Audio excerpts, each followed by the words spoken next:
In this video, we're going to be talking about a new tax case in the first tier tribunal because it relates to the issue of employment status or self-employed status, and it's particularly significant and important for those organizations that engage consultants or service providers through the medium of contracts for services.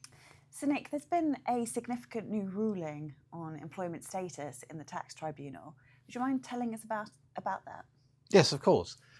So this is the long-running case of PGMOL, which stands for the Professional Game Match Officials Limited, against HMRC. HMRC have been, for some considerable time, arguing that professional referees, which are allied to this particular company, are employees rather than self-employed.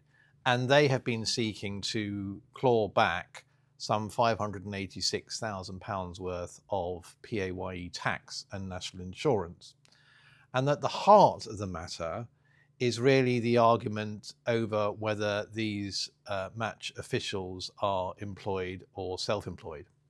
And has this been going on for some time? Yes, as I said earlier, so it started with a decision in the first tier tax tribunal in 2018. Then it went to the upper tax tribunal in 2020. It then went to the Court of Appeal in 2021. And finally, it went to the Supreme Court in 2024, which then remitted the case back down to the first tier tribunal. And it was the first tier tribunal that handed its decision down on the 1st of May this year. And basically the first tier tribunal concluded that these match officials were self-employed, and that meant that HMRC lost the case and haven't been able to collect £584,000 worth of PAYE tax and national insurance. So what was the legal test that the tribunal were applying? So the legal test actually dates back to 1968, involving a leading case called Ready Mixed Concrete. And that established essentially a three-stage test. The first stage is there mutuality of obligation, i.e., does the provider of work have to give the worker work, and is the worker obliged to take it? That's what's called mutuality of obligation, and that's one of the central factors in an employment relationship. Stage two is the question of control. Does the provider of work have the ability to control how the work is done, when and where, and is that worker essentially obliged to follow the instructions or the control of the work provider? And the third stage is what's called the multifactorial test. Very difficult to get your teeth around it, but it's the multifactorial test, which essentially involves standing back and looking at the whole relationship to establish whether the relationship looks like employment.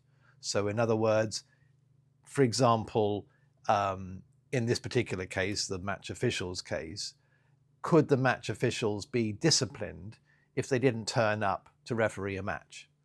And the first tier tribunal said, no, they couldn't be disciplined. In fact, they could decide not to attend a particular match right up until the day of the match, or indeed the afternoon of the match. So that was a real significant factor in PGMOL's favour. And were there any other factors that pointed away from employment? Well, again, under the multifactorial test, what the tribunal concluded was that the match officials, their status was entirely voluntary. There was no commitment on their part to turn up to a match, and that was fairly crucial. Also, the fact that they had been engaged by PGMOL over a long period of time and refereed a considerable number of matches over many years, didn't demonstrate that that was an employment relationship. It was all to do with what's called a merit-based progression. So that being the case, the first-tier tribunal said that this wasn't even a finely balanced case. It clearly fell down on the side of self-employed status. So what does this mean for businesses beyond football? So for professional services companies, construction companies, IT consultancies, all of whom use contractors and consultants? Very important. This is a really important case. Those advising in this sector, they suggest that this is the first important first-tier tribunal case in a long, long time. You see, HMRC have been pressing for a considerable number of years around this contracting sector through IR35 and off-payroll rules, arguing that someone who turns up for work and does that work is subject to mutuality of obligation, and they've also looked for areas of control. So what this first-tier tribunal decision says is that those factors alone are not enough to prove employment. You have to look at all the other factors, such as whether the person concerned is integrated into the work provider's business.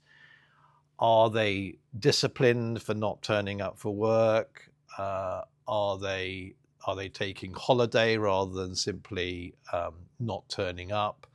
Are they taking any economic risk with the arrangements by which they are remunerated for their work? Do they have to, for example, provide some insurance indemnity cover in the event that they make mistakes? All these are quite significant in the stage 3 aspect of the analysis of whether someone is employed or self-employed. And I think this case is really useful in that regard. So whilst it is a first-tier tribunal case, I think that it will be quoted quite often in these situations, and I think those advising in this area will take some comfort from the principles derived from the case, and help work providers better draft their service provider agreements. So it's really useful. Could HMRC appeal?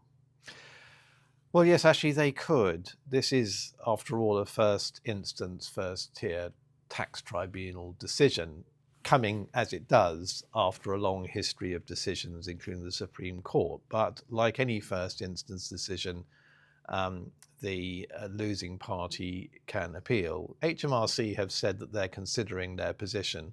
Whether they have the appetite for round 6 of this case remains to be seen. But for now, it's quite useful. It's quite useful in the sense that it is quite welcome for organisations that want a flexible means of getting help in to do the things they need to do through independent contractors, rather than commit to employees for that purpose. So in that sense, it's really quite welcome. Nick, thank you. That's been a really helpful summary of a really important case. My pleasure. Thank you.